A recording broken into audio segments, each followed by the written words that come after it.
Well, the Blue Bloods of 8-man football enters the 2025 season with high expectations once again. The Worth County Tigers come into the season ready to flush the taste of last season's quarterfinals loss out of their mouth. It's another year of high expectations surrounding the Worth County Tigers. But that's nothing new for a program with 44 wins and 2 state title appearances since John Adwell took over in 2021.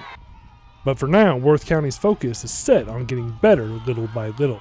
We've got to get better every week in every position. If we had to go play, our best game, this week, we're not going to be able to do it. We can't do it. We have to get better every week. And, these kids, they know that mindset. Adwell said the team has worked hard this offseason, feeding off of last year's quarterfinal loss. I like their aggressiveness, their work ethic. They've done a real good job of this offseason. They've really been dedicated and worked hard.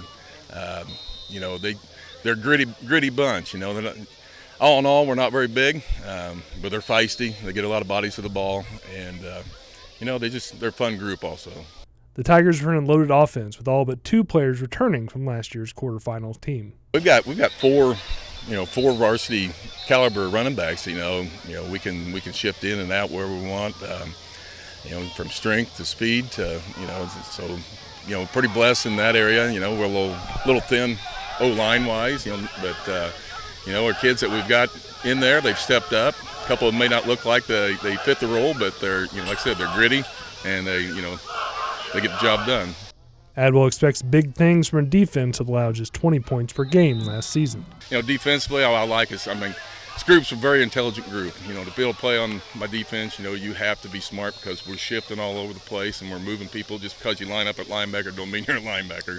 So they do a lot of different roles, and like I said, kids like that. It's fun, and when they can grasp what we're trying to do, it makes it all the better. Junior Bo Collins is expected to lead the defense after finishing first in sacks and second on the team with 105 tackles in the hampered sophomore season. Just talk a little bit about Bo. He played about 65% last year.